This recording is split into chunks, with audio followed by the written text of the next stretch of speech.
J'aimerais ouvrir avec vous ce matin le livre de l'Apocalypse au chapitre 22 et nous lirons au verset 12. Apocalypse, chapitre 22, verset 12. Voici la parole de Jésus vers la toute fin des Écritures. Voici, je viens bientôt, et ma rétribution est avec moi, pour rendre à chacun selon ce qu'est son œuvre.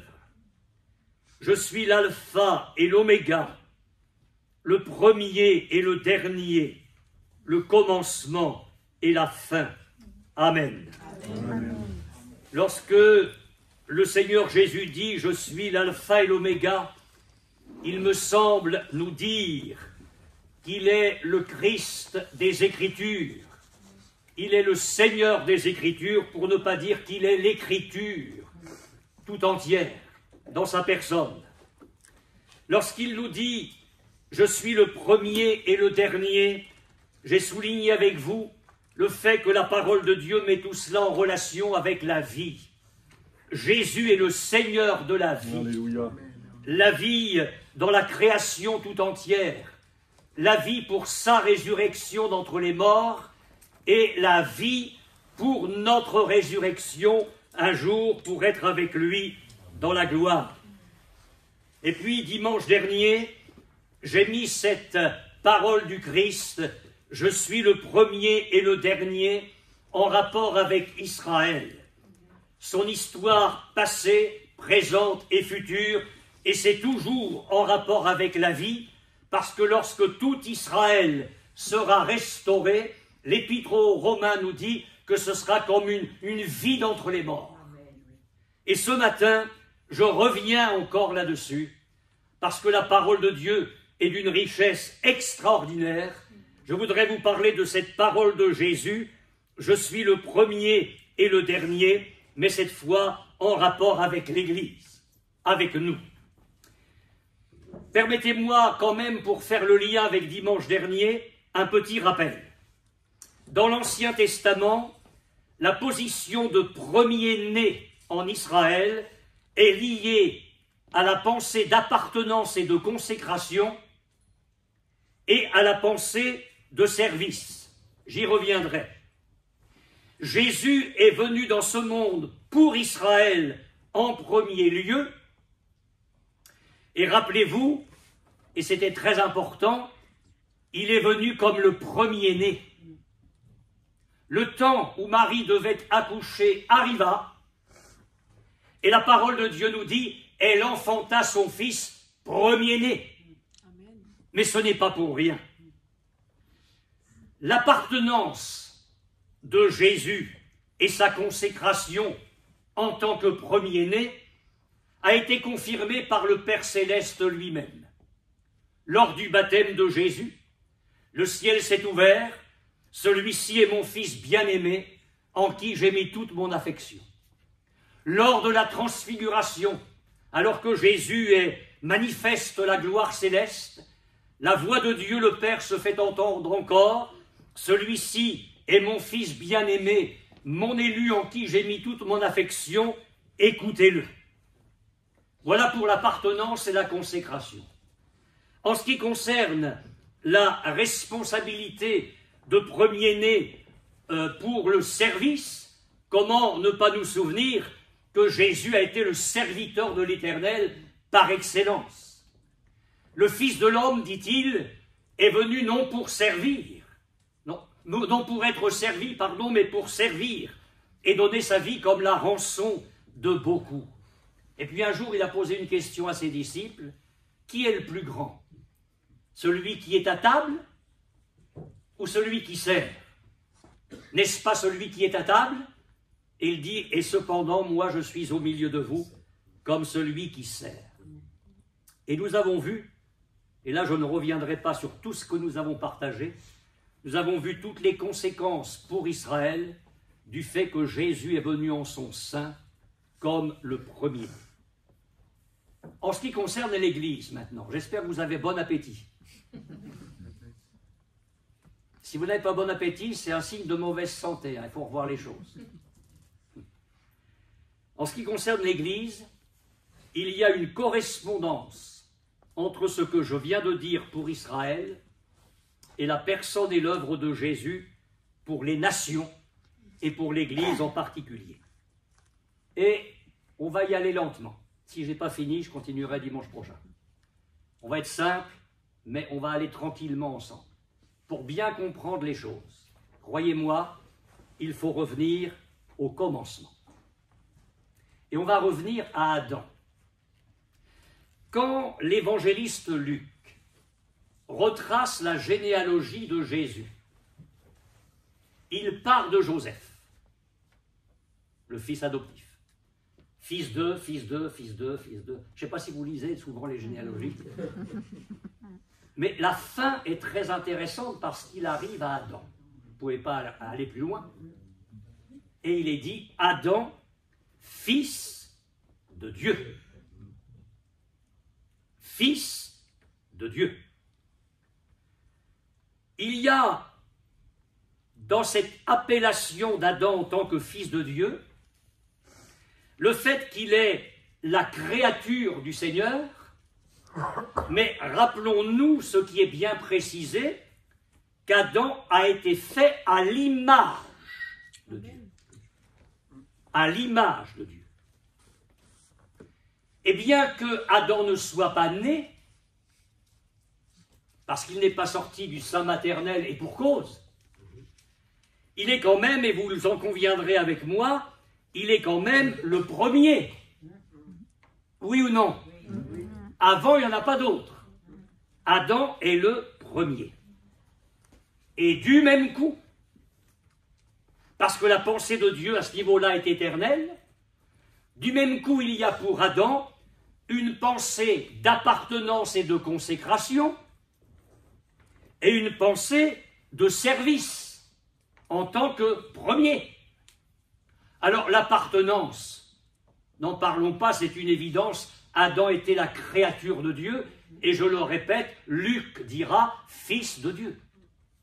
En ce qui concerne le service, le Seigneur a mis un jardin à l'Orient. Et la Genèse nous dit « il y plaça l'homme qu'il avait formé ». Et un peu plus loin, il est dit qu'il mit Adam dans le jardin d'Éden pour le cultiver et pour le garder. Donc il se rattache à la pensée du premier Adam. 1. L'appartenance et la consécration. 2. Le service. Jusqu'alors, ça va bien? Amen. On n'a même pas passé la première. Pour l'instant, le moteur est en train de tourner seulement. Adam a failli. Il a chuté à cause du péché. Et alors maintenant, examinons bien les choses, le mécanisme spirituel. Il a abîmé l'image de Dieu en lui. Cette image-là, qui était glorieuse, qui était incorruptible, qui était harmonieuse, qui était puissante, a été démolie, abîmée par le péché. Et de ce fait, nous aussi, comme Israël, et on en a parlé dimanche dernier, mais de ce fait, nous aussi, nous sommes par Adam dans un état de rupture. Je vous ai dit qu'au moment où Jésus vient pour Israël comme premier-né, Israël est dans un état de rupture. Eh bien, cela est vrai pour nous. À cause d'Adam, nous sommes naturellement dans un état de rupture. Et c'est ce que l'apôtre Paul nous rappelle dans son épître aux Romains. Comme par un seul homme, le péché est entré dans le monde, et par le péché la mort, ainsi la mort s'est étendue sur tous les hommes, parce que tous ont péché. Rappelez-vous, pour Israël, je vous ai cité Osée au chapitre 1er, verset 9. C'est terrible ce que Dieu dit à Israël à ce moment-là, du temps d'Osée. Vous n'êtes pas mon peuple. C'est terrible. Vous n'êtes pas mon peuple et je ne suis pas votre Dieu. La rupture est vraiment consommée. Et l'apôtre Pierre, parce que tout se tient dans l'Écriture, l'apôtre Pierre va reprendre pour l'humanité ce que le Seigneur disait à Israël en particulier. L'apôtre Pierre, s'adressant à des gens qui sont devenus chrétiens, leur dit, 1 Pierre chapitre 1er, enfin verset 10 en tout cas, je ne sais plus ce chapitre, mais il dit, vous qui autrefois n'étiez pas un peuple. Et il reprend pour l'Église ce qui était dit dans Osée pour Israël, un état de rupture.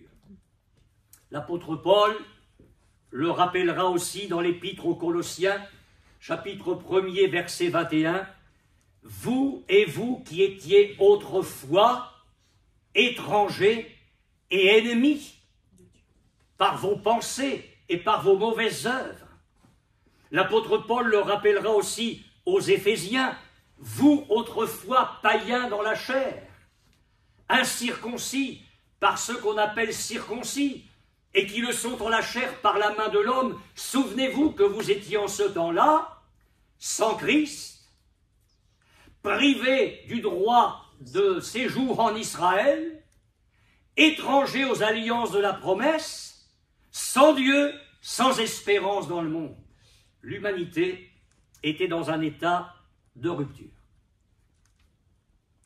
Alors Jésus vient.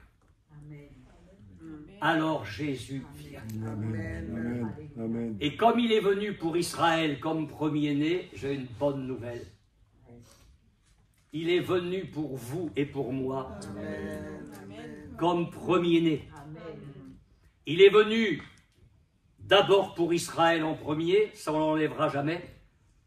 Et il est venu comme le premier-né d'une race nouvelle, le premier-né de l'Église, le premier-né du peuple des rachetés. Laissez-moi vous citer l'Écriture, Romains chapitre 8, verset 29.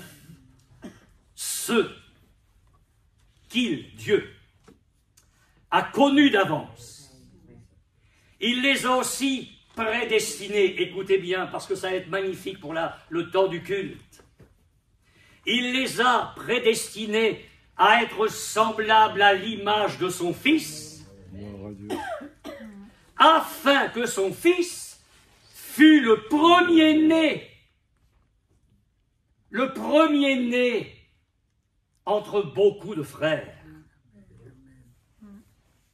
L'Épître aux Hébreux nous dit, chapitre 2, versets 10 à 12, « Il convenait en effet que celui pour qui et par qui sont toutes choses, et qui voulait conduire à la gloire beaucoup de fils, éleva à la perfection par les souffrances le prince de leur salut.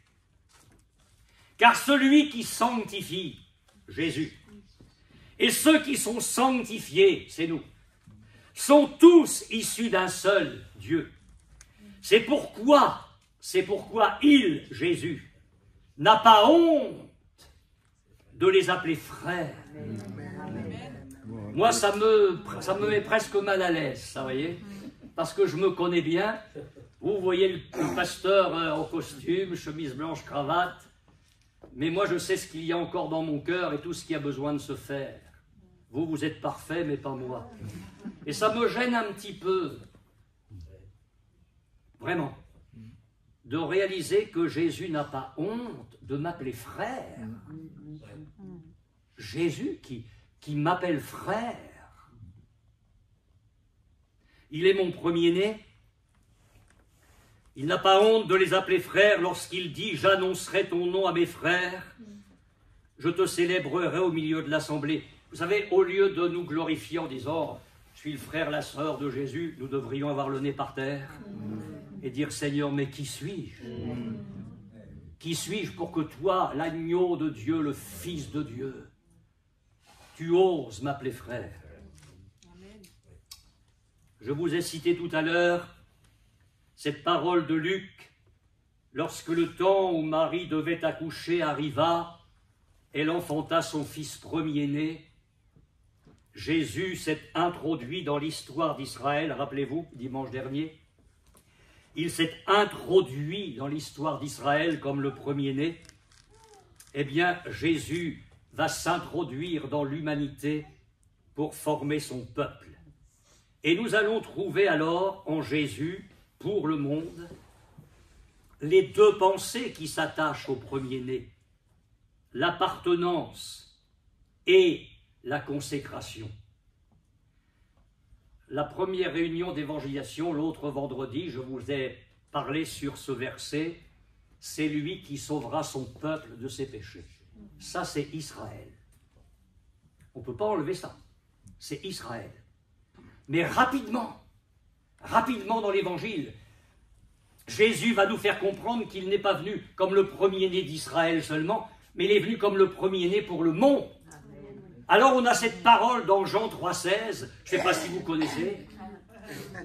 Dieu a tant aimé le monde, pas seulement Israël, mais il a tant aimé le monde qu'il a donné son Fils unique. Mais quelqu'un qui a un Fils unique, ça ne peut être que le Fils premier-né, il n'y en aura pas d'autre. Non? Vous êtes d'accord? Donc Dieu a tant aimé le monde qu'il a donné le premier-né, il a donné son Fils unique, afin que quiconque croit en lui ne périsse pas, mais qu'il ait la vie éternelle. Il y a une pensée là d'appartenance en tant que premier-né.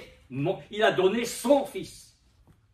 Quant à la notion de service, on la retrouve, même si c'était au départ pour Israël, on la retrouve pour le monde, lorsque le Seigneur dit par la bouche du prophète Ésaïe, au chapitre 42, le verset 1er, et ensuite le verset 6, « Voici mon serviteur », il parle du Messie, son Fils, « Voici mon serviteur, mon élu, en qui mon âme prend plaisir », verset 6, il dit alors « Je t'établirai pour être la lumière des nations ».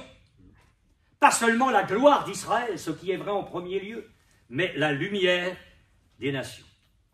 Alors répétons-le, Jésus est venu comme le premier d'un peuple nouveau. C'est en lui, mes frères et sœurs, que nous sommes rachetés. Amen. Israël avait dérapé de son statut de premier-né quand Jésus est venu. Et je vous ai dit que Jésus vient comme le premier-né au sein d'un peuple qui a perdu la vocation et son statut, pour le ramener dans cette position-là. Nous, on a perdu les choses depuis le Jardin d'Éden. L'image de Dieu s'est abîmée. Et il vient. Il vient comme le premier-né. Mais comment est-ce qu'il vient? Il vient avec l'image du Père. Une image pure. Une image parfaite. Écoutez l'apôtre Paul dans son épître aux Colossiens, chapitre 1er, verset 15. Il est l'image du Dieu invisible.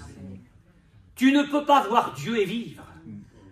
Tu ne peux pas fixer le soleil. Comment est-ce que tu pourrais fixer Dieu? Cette image-là, elle est perdue. On ne peut pas la contempler. Alors, Dieu va l'amener au milieu de nous. Mais il va l'amener dans la personne du premier-né, un homme. Mais un homme qui va avoir l'image qui a été perdue. Ce qui fait qu'au travers de lui, tu vas pouvoir contempler Dieu. Au travers de lui, tu vas pouvoir connaître Dieu.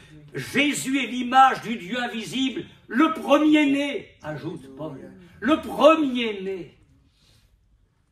Jean chapitre 14, verset 9. Philippe n'était pas difficile. Seigneur, montre-nous le Père, et cela nous suffit. Je pense que ça vous suffirait. Hein? Oui, mais, quelque chose qui ne va pas chez Philippe, là. Mais Philippe, il y a si longtemps que je suis avec vous, et tu ne m'as pas connu.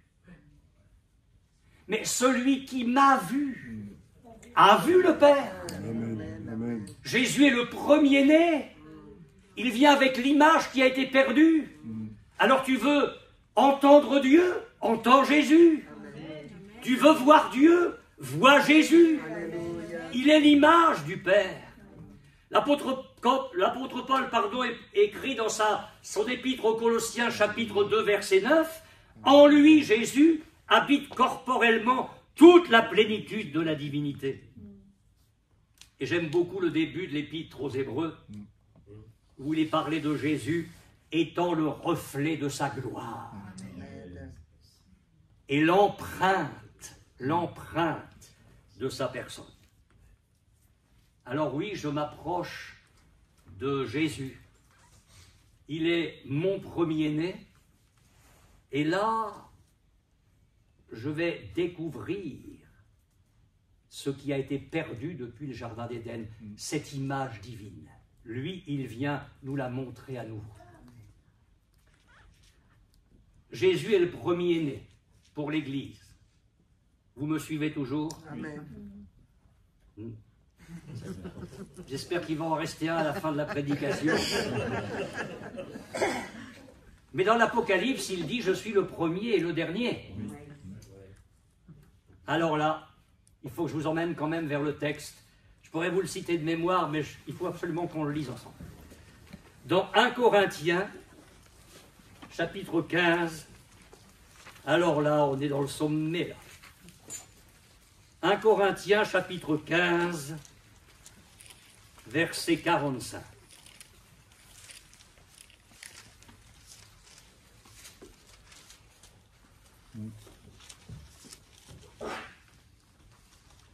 C'est pourquoi il est écrit, le premier homme, Adam, devint une âme vivante. Écoutez bien. Oui. Le dernier, Adam, le dernier, est devenu un esprit vivifiant. C'est-à-dire qu'il n'a pas reçu la vie, lui. Il la donne. Oui. Mais ce n'est pas ça qui m'intéresse pour nous ce matin. C'est cette mention du Saint-Esprit en parlant de Jésus, le dernier Adam. Je me suis dit, le dernier? Mais pourquoi pas le second? Pourquoi pas le second? Pourquoi le dernier? Oh, mes amis. Le dernier, parce que avec Jésus, ton Jésus, tout s'arrête à ce qui est mauvais. Jésus met un terme au péché. Amen. Avec le premier, tout déferle en bas. Avec le dernier, tout s'arrête. Il est le dernier Adam, pas le second, le dernier. Je suis le dernier, comme s'il nous disait, mais si tu me reçois comme ton sauveur, et il y a ici des jeunes, des enfants qui ont besoin de se convertir. Amen. Oh, si tu recevais Jésus comme ton sauveur, il mettrait un terme à tout ce qui est mauvais et au chemin de l'enfer vers lequel tu vas. Jésus met un terme à cela. Amen. Avec lui, c'est la fin du péché. À ceux qui le reçoivent, il y a une fin. Il est le dernier Adam. Amen. Parlant de lui comme de la lumière, l'apôtre Jean dit dans son prologue, à tous ceux qui l'ont reçu, à ceux qui croient en son nom, elle, Jésus, elle en tant que lumière, elle a donné le pouvoir, le droit, l'autorité. On peut traduire le mot par ces trois choses-là. Le droit, le pouvoir, l'autorité de devenir enfant de Dieu. Le dernier Adam, parce que par sa mort sur la croix, il a écrasé la tête du serpent. Amen. C'est ce que Dieu avait promis en Éden. On va être très clair, très simple, on ne va pas tordre les choses avec nos raisonnements comme si ça nous arrange de temps en temps. Je vais vous poser une question. Un serpent qui a la tête écrasée, qu'est-ce qu'il peut faire? Rien. Allez, dites-le bien fort. Rien. Rien. Alors pourquoi est-ce qu'on parle du diable et des coups du diable et des attaques du diable? Quand est-ce qu'on va dire enfin, il est mon premier-né, le Seigneur? Et parce qu'il est mon premier-né dans ma vie, le serpent a été écrasé. Alléluia. Autant vous parlerez du diable et de ses œuvres, autant vous allez donner un chèque en blanc à l'ennemi. Et lui, il applaudit, il ne demande que ça. Ce qui fait fuir le diable, parce que la Bible dit, c'est notre foi ferme. Amen. Résistez-lui avec une foi ferme et il fuira. Tu n'as rien à faire dans ma vie. Tu n'as rien à faire dans ma vie. Parce que tu es un serpent dont la tête a été écrasée. Amen. Parfois, on a, je sais pas, moi, je sais pas comment vous êtes, mais il y a des gens, je sais pas comment ils sont fabriqués. Ils sont bénis. Ils ont réussi à amener une âme à la réunion. Qu'est-ce qui va m'arriver? Qu'est-ce qui va arriver? Il va t'arriver ce que tu crains. Parce que alors moi, je devrais être au cimetière. Hein. Ah bah oui, il y a longtemps. Mes frères et sœurs, nous sommes dans une position de victoire. Amen. Amen. Il est le dernier. Et le dernier, il a écrasé la tête du serpent. Gloire à Dieu. Par sa mort, il a dépouillé les dominations et les autorités. Et il les a livrées publiquement en spectacle. C'est pas à faire, c'est fait. Hein. Dans Colossiens chapitre 2, verset 15, il a dépouillé les dominations et les autorités et il les a livrées publiquement en spectacle. Encore, par sa mort, il a anéanti celui qui a la puissance de la mort, le diable. Amen. Hébreux chapitre 2, verset 14. Alors, oui. Et moi, je vous le dis là avec une explosion de joie, hein. Je ne sais pas si vous le sentez. Mais en Jésus, il y a pour ta vie et il y a pour ma vie une fin. Alléluia. F-I-N. Il y a une délivrance. Amen. Parce qu'avec lui, quand on vit vraiment avec lui, quand on l'a reçu comme sauveur et Seigneur, avec lui, plus rien n'est pareil. Amen. Plus rien n'est pareil. Il est le dernier Adam. Mais pas seulement. En Jésus, Dieu a fait quelque chose d'extraordinaire. Il est le dernier parce que Jésus est l'achèvement. Il est le couronnement, non seulement de l'œuvre de la création, mais de l'œuvre de la rédemption. Ça nous dépasse. Ça nous dépasse, ce que je vais dire. Mais dans la pensée éternelle de Dieu, je dis bien dans la pensée éternelle de Dieu, tout convergeait vers un but. Un but. Dès le départ, dans l'éternité en arrière, tout devait converger vers un but. Et un but qui n'a été atteint qu'en Jésus-Christ, c'est la restauration d'Israël et le salut du monde. Amen. Alors oui, Jésus est le dernier Adam parce qu'il est le couronnement de cette œuvre de rédemption. Écoutez bien, ce n'est pas par des choses périssables, par de l'argent, de l'or, que vous avez été rachetés de la vaine manière de vivre héritée de vos pères, mais par le sang précieux de Jésus, comme d'un agneau. Vous pouvez dire la suite, parce que là, vous n'avez pas la référence sur le recueil de chants.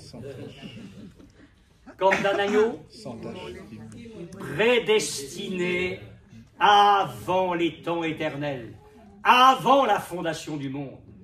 Avant la fondation du monde, Dieu avait déjà devant lui tout le déroulement de l'histoire humaine.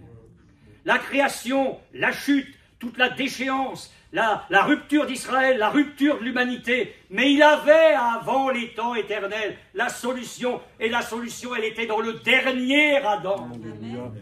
Dans celui qui dira à la fin de la Bible, je suis le premier et je suis le dernier. Tout convergeait vers ce but.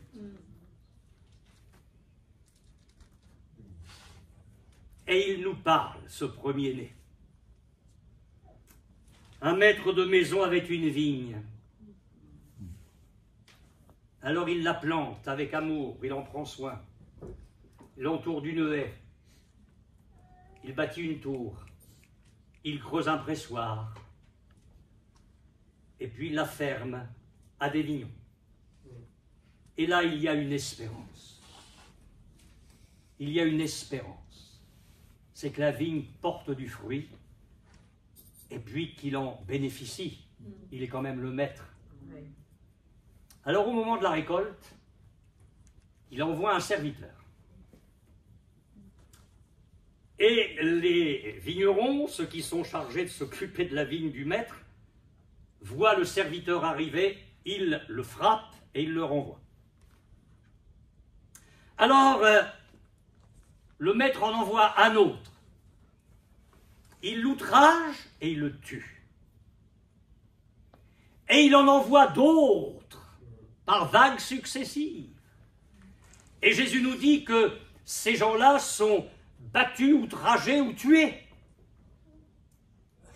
Et le maître dit, qu'est-ce que je vais faire? Et il y a cette parole extraordinaire de Jésus, il avait encore un fils. Il avait encore un fils. Et écoutez bien ce que Jésus dit, il l'envoya vers eux le dernier. Alors les serviteurs battus les uns après les autres renvoyés, c'est tous les prophètes qui, animés de l'esprit messianique, ont annoncé le salut. Et puis on sait le sort qu'ont eu les prophètes. Enfin, Jacques nous dira, et d'autres, que les prophètes ont souffert. Si tu veux être prophète, après toi, à finir très mal, parce que c'est le sort de tous les prophètes. Mais Jésus vient comme le dernier. Parce que ça, c'est la solution que le Seigneur a trouvée, qui était dans son cœur depuis toute l'éternité, pour sauver l'humanité. Le dernier. Il n'y a de salut en aucun autre. Les autres avant lui ont annoncé le salut, mais lui, il est venu le réaliser. Hébreux chapitre 1er, versets 1 et 2. Après avoir autrefois et à plusieurs manières parlé à nos pères par les prophètes, écoutez bien, Dieu, dans ces derniers temps, nous a parlé par le Fils. Et l'Écriture ajoute qu'il a établi héritier. Donc on est sûr que c'est le premier-né. Hein. À partir du moment où on parle d'héritage, c'est donc le premier-né. Et souvent, devant ma Bible, je me suis dit, Seigneur, je trouve que les derniers temps, ils sont bien longs. Parce que le jour de la Pentecôte, j'ouvre une petite parenthèse, le jour de la Pentecôte, quand il y a le baptême du Saint-Esprit, Pierre cite Joël en disant, dans les derniers temps, je répandrai de mon esprit sur toute chair. C'était déjà les premiers temps dans les actes.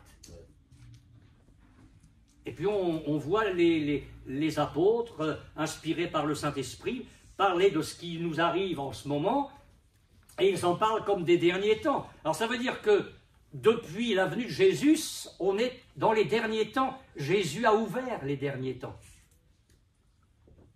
Parce que devant le Seigneur, un jour est comme 1000 ans. Donc ça fait 2 jours. On est dans le 3e. Ah oui, on est dans le 3e. Mais pourquoi les derniers temps? Et j'ai trouvé la solution. Je la partage avec vous. Parce que Jésus est le dernier. Et que quand il vient, comme premier-né, il ouvre un temps ou des temps que la Bible appelle les derniers. Alors oui, on peut dire ça, Seigneur, c'est un peu long. Mais parce qu'il y a la patience de Dieu. Il y a la miséricorde de Dieu que nous ne pouvons pas embrasser tellement elle est infinie. Il y a ce souci qui est dans son cœur depuis l'éternité, que le maximum soit sauvé. Et heureusement que ce sont encore les derniers temps, parce que j'aimerais bien que tous mes enfants soient sauvés. Les miens. Parce que vous sentez pour vous. J'aimerais bien que mes petits-enfants soient sauvés. Non pas seulement viennent aux réunions, mais se convertissent, donnent leur vie au Seigneur, soient baptisés d'eau, soient baptisés du Saint-Esprit. Et nous sommes dans les derniers temps où le premier-né, le dernier est venu pour que nous soyons sauvés. Alors il est venu, en entrant dans l'histoire des nations, pour racheter les êtres humains, ces êtres humains qui l'accepteront comme sauveur et qui vont former un peuple nouveau. Et de ce fait, il s'identifie à nous, hormis le péché. Je voudrais revenir sur ce que j'ai dit dimanche dernier à propos de Jésus enfant. Vous avez dormi depuis, mais je suis sûr que vous n'avez pas oublié ça. Jésus, enfant, a été emmené en Égypte. Et je vous ai dit, c'est curieux que l'évangéliste, inspiré par le Saint-Esprit, prenne un verset qui, dans l'Ancien Testament, s'applique au peuple d'Israël, et il l'applique à Jésus. J'ai appelé mon fils hors d'Égypte. Mais quand Dieu dit ça dans l'Ancien Testament, c'est pour Israël, c'est pas pour le Messie. Et là, Jésus, enfant, il a même pas 2 ans, est emmené en Égypte, et l'évangéliste dit, afin que s'accomplisse cette parole, j'ai appelé mon fils hors d'Égypte. Et je vous ai dit ceci, c'est très simple. C'est que, en fin de compte, Jésus entrant dans l'histoire d'Israël, il s'identifie à Israël. Et il va en Égypte pour rappeler à Israël que c'est la terre de l'esclavage dont le Seigneur l'a tiré. Comme pour lui dire, mais qu'est-ce que vous avez fait de cette terre-là? Il vous a sauvé, il vous a tiré de là. Comment ça se fait que vous pouvez être dans un état pareil aujourd'hui? C'est ça que ça veut dire. Le Seigneur Jésus, comme premier-né, entrant dans l'histoire d'Israël, s'identifie à lui. Qu'est-ce que vous croyez qu'il va faire avec l'humanité? Il entre comme le premier-né dans l'humanité pour la sauver. Eh bien, il va s'identifier à nous, hormis le péché. Mais il ne vient pas comme un archange, il n'est pas un archange. Il ne vient pas comme le Dieu qui éblouirait la terre et qui ferait qu'on ne le supporterait pas. Il vient comme un petit poupon dans une crèche. Il vient comme un homme. Ainsi donc, Hébreux 2, 14, 18. Ainsi donc, puisque les enfants, ce n'est pas les petits-enfants, hein, ce sont les êtres humains qui allaient devenir enfants de Dieu. Puisque les enfants participent au sang et à la chair, il y a également participé lui-même. En conséquence, il a dû être rendu semblable en toutes choses à ses frères. Il est le premier-né. Et là, on va avoir à nouveau la pensée du service, afin qu'il fût un souverain sacrificateur, miséricordieux et fidèle dans le service de Dieu, pour faire l'expiation des péchés du peuple, car ayant été tenté en lui-même dans ce qu'il a souffert, il peut secourir ceux qui sont tentés. Moi, je suis un amoureux de la Bible, et émerveillé de voir comment tout se tient. Le premier Adam est tenté par le diable, et le premier Adam succombe, c'est au tout début. Et au tout début du dernier Adam, parce que c'est le tout début, c'est pas 3 ans après le ministère, c'est tout à fait au début, le diable vient et il tente le dernier Adam. Mais là, c'est le tentateur qui s'en va devant le Seigneur. Le dernier Adam triomphe du diable. Amen. Et c'est un homme comme nous, semblable à nous, qui triomphe. Je ne sais pas si ça va vous encourager. Jésus a eu faim. Jésus a eu soif. Jésus a pleuré. Jésus a souffert de toutes sortes de manières. Je vous conseille d'aller sur mon site pour lire des articles formidables, parce que c'est moi qui les ai écrits, sur les souffrances de Jésus. Mais c'est impressionnant. C'est impressionnant de voir les souffrances de Jésus dans toutes sortes de domaines. De la même façon que Jésus a été emmené en Égypte, le premier-né vient sur notre terre d'esclavage. Il ne nous sauve pas du haut du ciel, il vient sur notre terre d'esclavage, sur notre Égypte à nous, parce que le péché, c'est notre terre d'Égypte. Romains 8, 3. Dieu a condamné le péché dans la chair, en envoyant à cause du péché son propre Fils, le premier-né, dans une chair semblable à celle du péché. C'est déjà encourageant que Jésus vienne, qu'il soit confronté au même problème que nous et qui en triomphe, lui. Amen. Amen. Oh, mais ça va plus loin que ça. 2 Corinthiens 5, 21, celui qui n'a pas connu le péché, il l'a fait devenir péché pour nous. Pas pécheur, hein? Péché. C'est-à-dire que sur la croix, Jésus est en train de porter la somme de tes péchés, mais la somme des péchés de l'humanité. Il a été fait péché pour nous, mais contemple le premier-né qui vient sur la terre de ton esclavage et qui est fait péché. Mais ça va plus loin. Ça va plus loin encore. Vous allez me dire, mais pasteur, c'est pas possible que ça aille plus loin que ça. Oh, mais si. Écoutez bien. Galates. Non, c'est pas ça.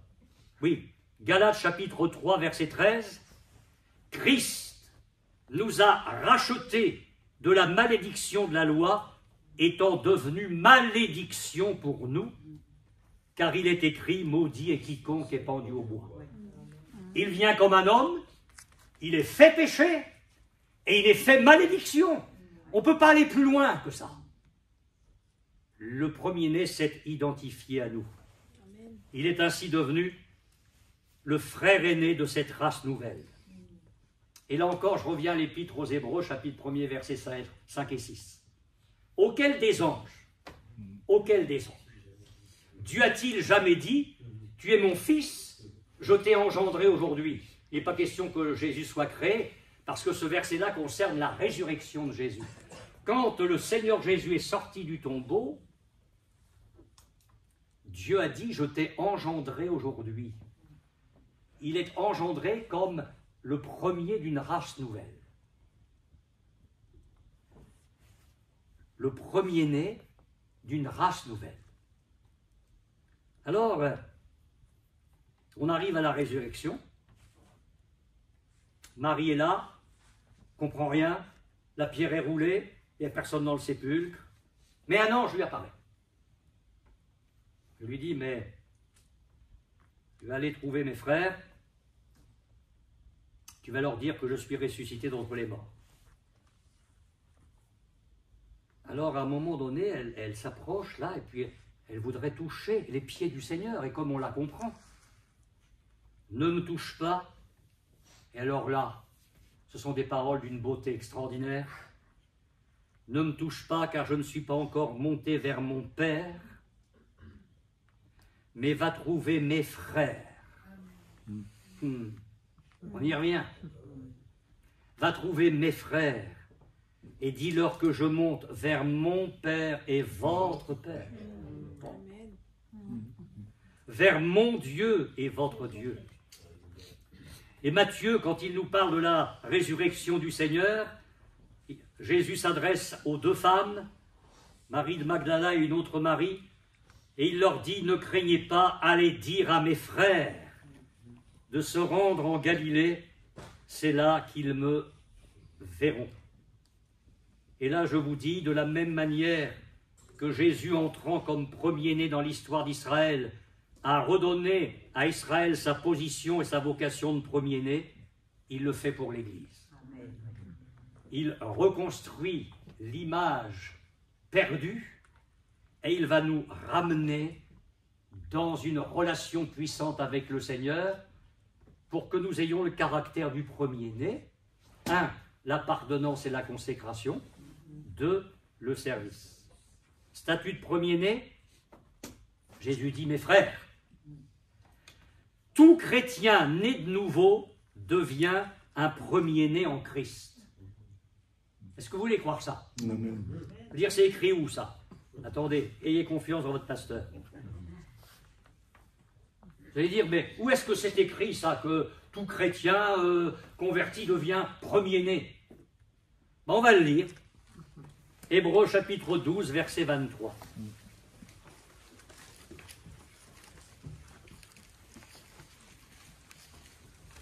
Je ne sais pas si on va changer nos statuts, si on va changer le titre d'église chrétienne. Hébreux chapitre 12, au verset 22 même. Mais vous vous êtes approchés de la montagne de Sion. L'auteur de l'épître aux Hébreux parle à des chrétiens.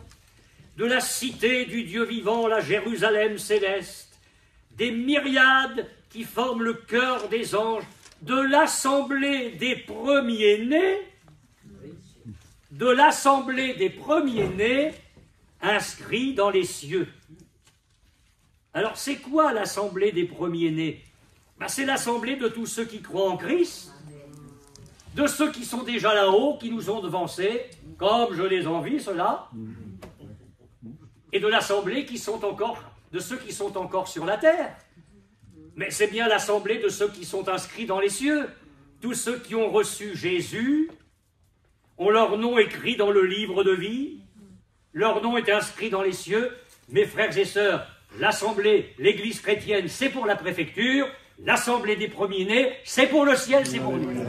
Amen. Nous sommes l'assemblée des premiers-nés. Paul écrit aux Philippiens, chapitre 3, verset 20, notre cité à nous est dans les cieux. Nous nous attendons aussi comme sauveur le Seigneur Jésus-Christ. Voilà pour le statut de premier-né. La position d'appartenance. Vous savez ce que Dieu disait à Israël par la bouche de Moïse sur le plan individuel? Consacre-moi tout premier-né. Il m'appartient. Mais nous avons remarqué dimanche que cette notion-là, Dieu l'étend à tout le peuple d'Israël. Dieu dit, Israël est mon premier-né. Israël est mon premier-né. L'Éternel, ton Dieu, t'a choisi pour que tu fusses un peuple qui lui appartint entre tous les peuples qui sont sur la face de la terre. Eh bien, j'espère que ça va vous remplir de joie, parce que ça, c'est vrai aussi pour l'Église. Amen. Je bénis le Seigneur, ma femme le croit.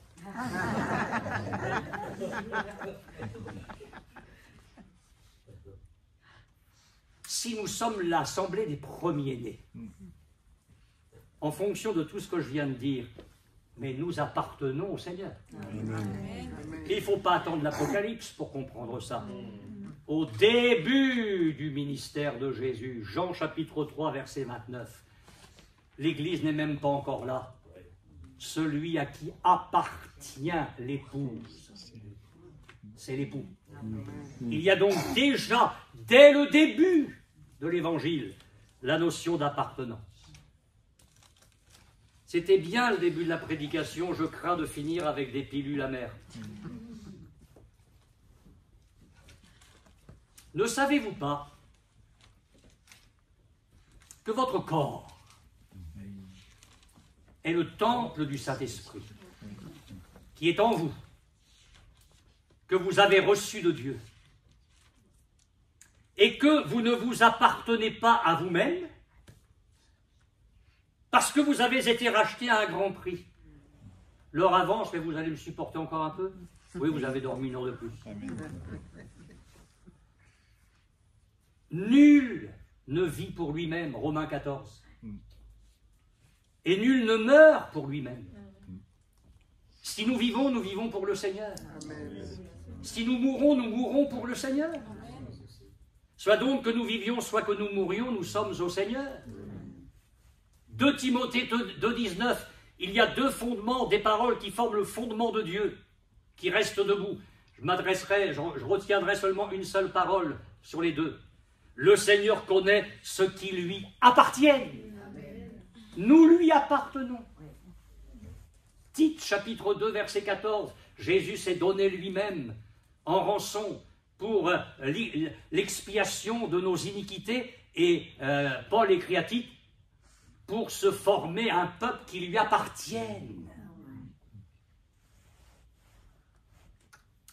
Le drame, et je vais le dire avec beaucoup de force pour vous et pour Internet, le drame des églises aujourd'hui, je vais vous le dire, le drame de nos églises, c'est que les églises sont peuplées de beaucoup de chrétiens, entre guillemets, qui s'appartiennent encore à eux-mêmes. Ils s'appartiennent encore à eux-mêmes. Et là, le premier-né a quelque chose à nous dire ce matin. Est-ce que tu es de l'assemblée des premiers-nés? Alors tu ne t'appartiens plus. Parce qu'un premier-né, il y a deux notions qui s'y rattachent, l'appartenance et le service. Et je suis en train de parler d'appartenance. Le Seigneur, à 3 reprises, dans Luc 14, 33 et les versets qui suivent, à 3 reprises parle du contrat du disciple. Et j'ai remarqué que 3 fois il dit « Il ne peut être mon disciple, il ne peut être mon disciple, il ne peut être mon disciple ». Il y a des conditions. Et les conditions, c'est de ne plus s'appartenir, mais de prendre conscience qu'on appartient au Seigneur. Je me dis, pourquoi est-ce qu'il dit ça 3 fois? Alors après, ça c'est ma petite théologie à moi. Je me suis dit peut-être qu'il en parle pour qu'on ne s'appartienne plus à nous-mêmes sur le plan de notre esprit, qu'on ne s'appartienne plus sur le plan de notre âme, et qu'on ne s'appartienne plus sur le plan de notre corps.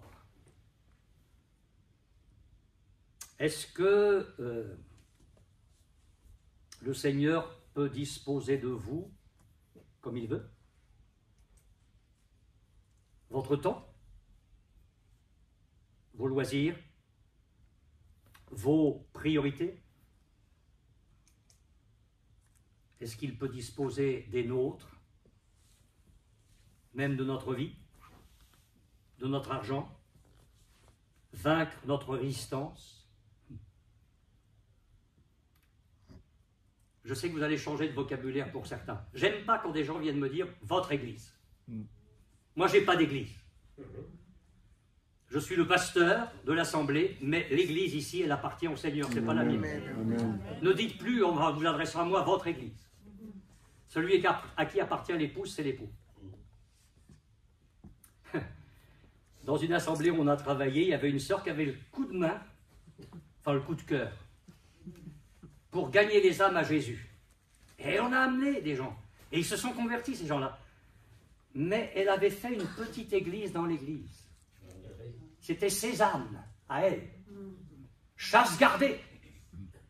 Et malheur à qui allait s'introduire dans la chasse gardée de cette sœur-là. Ça, c'est très malsain. Vous gagnez des âmes à Jésus, donnez-les à Jésus. Ce ne sont pas vos âmes. Il est capable de s'en occuper, faites-lui confiance. Nous ne nous appartenons plus à nous-mêmes. Je vais vous citer une expérience personnelle.